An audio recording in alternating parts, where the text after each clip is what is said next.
नाज़रीन, हम सब ये चाह रहे होते हैं कि करप्शन हमारे माशरे से ख़त्म हो, निज़ाम से ख़त्म हो, लेकिन होती नहीं है। इसकी वजह जो है, हमारे इदारे हैं जो करप्शन के ख़ात्मे के लिए काम कर रहे हैं, उनका अपना जो निज़ाम है वो उसमें इतनी खामियाँ हैं कि वो करप्शन के हवाले से जो करप्ट प्रैक्टिसेस में मुलव्वस लोग हैं उनके ख़िलाफ़ कोई कार्रवाई कर ही नहीं पाते। अब एक जो है 5-6 साल पुराने मुकदमे की फ़ैसला हुआ है एंटी करप्शन कोर्ट में, सब मुलज़म उसमें बरी हो गए हैं। पूरी एक्सरसाइज बेकार साबित हुई, जबकि इसके अंदर 4,000 से ज़ायद गाड़ियाँ जो है उनकी जाली रजिस्ट्रेशन का ये मामला था। इतना बड़ा अरबों का मामला, और उसके अंदर कोई तफ्तीश मुनासिब नहीं थी और लोग बरी हो गए। अब इसके अंदर वकील साहब जो मुलजमान के वकील भी हैं, जिन्होंने पूरा केस देखा, उससे हम बात करते हैं।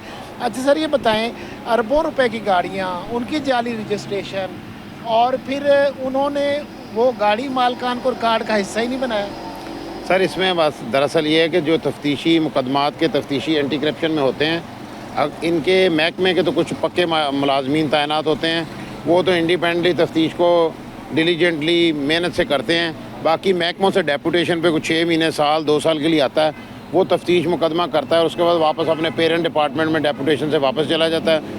वो तफ्तीश करते हैं, लेकिन वो इस हद तक अच्छे तरीके की तफ्तीश नहीं करते कि जिसकी बुनियाद पर प्रॉपर एविडेंस कलेक्ट हो, और एविडेंस कलेक्ट नहीं सही करेंगे तो उसका फ़ायदा फौजदारी कानून में मुलज़म को मिलता है, जिसकी वजह से मुलज़मान को हम डिफेंस लायर की हैसियत से जब सवाल जवाब करते हैं तो वो खामियां पॉइंट आउट करते हैं, तो उस पर जज साहबान को मुलज़मान को बरी करना पड़ता है। सर, इसमें अब देखें 2016 से 2020 के दरमियान ये 4,000 से ज़्यादा गाड़ियाँ थी जिनकी हुई रजिस्ट्रेशन।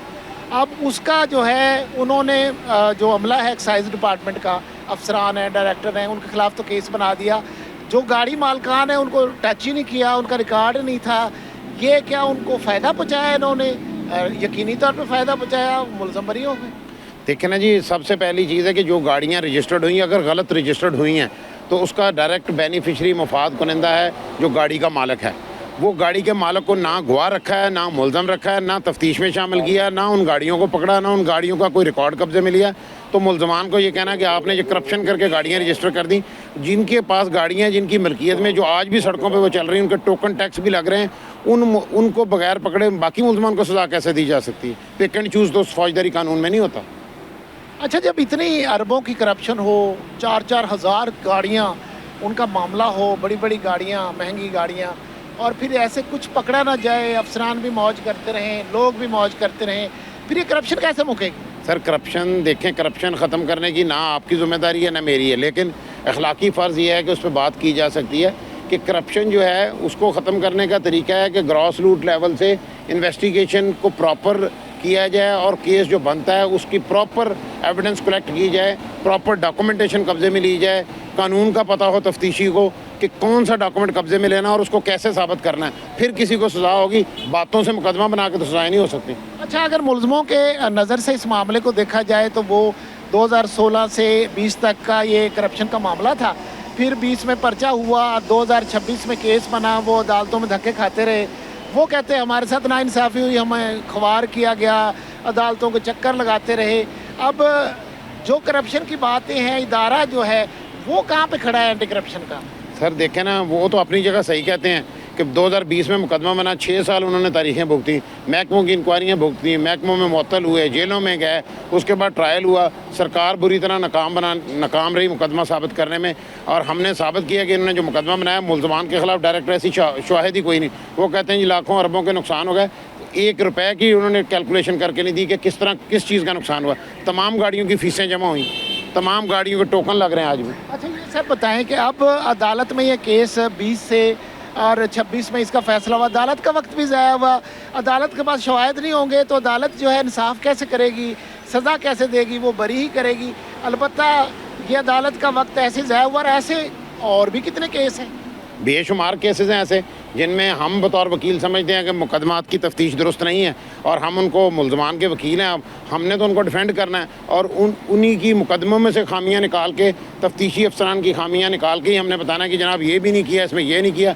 उन खामियों की बुनियाद पर ही फौजदारी कानून का है कि एक सिंगल शक भी पैदा हो जाए तो मुकदमे में बरी कर देना है, मुकदमे में सज़ा नहीं देनी, इसलिए कि कोई बेगुनाह सज़ा ना हो जाए। इसलिए वो जज साहिबान ड्यू केयर एंड कॉशन, एहतियात से मुकदमे को देखते हैं कि भाई अगर डायरेक्ट एविडेंस है तो सज़ा देनी है, वरना इस तरह नहीं है कि मुकदमे को सिर्फ देखना है और उसको एक समझ के कि जी बहुत बड़ा मुकदमा तो सज़ाएं दे दो, एविडेंस पे सज़ा देनी है, बातों पे सज़ा नहीं देनी। ये बात तो ठीक है कि बेगुनाह को सज़ा नहीं होनी चाहिए, लेकिन आपने केस बनाया है तो ऐसा स्ट्रॉन्ग केस हो या उसे बनाओ ही ना, और उसमें कोई एविडेंस जो रिक्वायर्ड है वो भी आप मुजरमाना गफलत है अगर आप उसको जमा ना करें केस को मजबूत करने के लिए। इस तरह का ऐसे जो अफसरान है, एहलकार हैं, वो उनके खिलाफ क्या कार्रवाई महकमाना होनी चाहिए ताकि निज़ाम ठीक हो और आम आदमी को वो फ़ायदा हो। सर मैं तो पिछले 24 साल से वकालत कर रहा हूँ और मैं एंटी करप्शन कोर्ट के केसेस करता हूँ। मैंने आज तक ये नहीं देखा कि किसी तफ्तीशी अफसर के ख़िलाफ़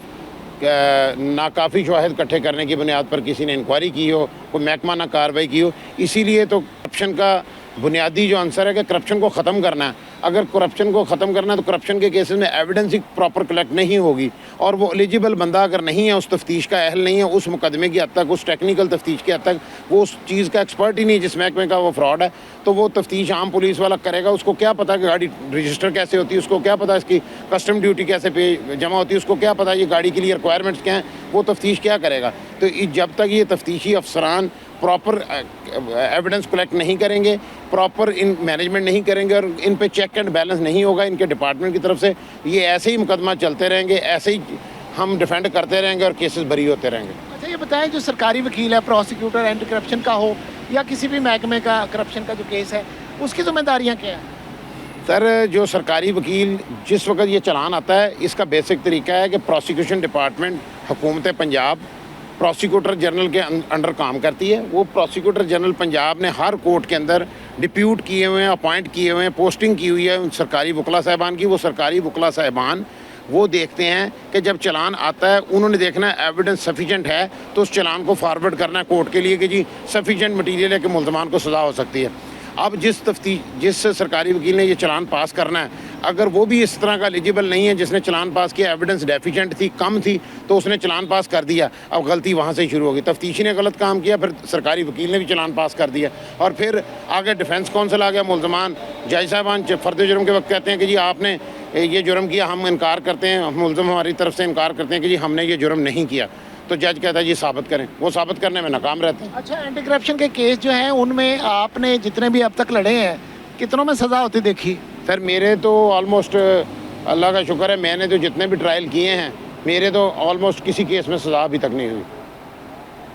नाजरीन, ये एंटी करप्शन जो है पंजाब का जो महकमा है, एंटी करप्शन एस्टेब्लिशमेंट, अब इसका जो है पूरे पंजाब के अंदर करप्शन की जो एक्टिविटी है, इसकी ज़िम्मेदारी है कि उस पर नज़र रखे। महकमों के अंदर जितने भी अफराद हैं करप्ट प्रैक्टिसेस में मुलव्वस हैं, और ये अपना करता भी होगा, मगर अदालत में ऐसा लगता है यहाँ आके जब मुल्ज़मान बरी होते हैं, उनको सज़ाएँ नहीं होती, कि ये जो महकमा है इसको अपने अंदर भी झांकने की ज़रूरत है, अपने निज़ाम में कुछ तब्दीली करने की ज़रूरत है, ताकि जिस मकसद के लिए बनाया गया था वो मकसद पूरा हो और जो करप्ट प्रैक्टिसेस में मुलव्वस लोग हैं उनके अंदर कुछ खौफ हो और करप्शन जो है उसका ख़ात्मा करने के हवाले से माशरे में एक डर पैदा हो।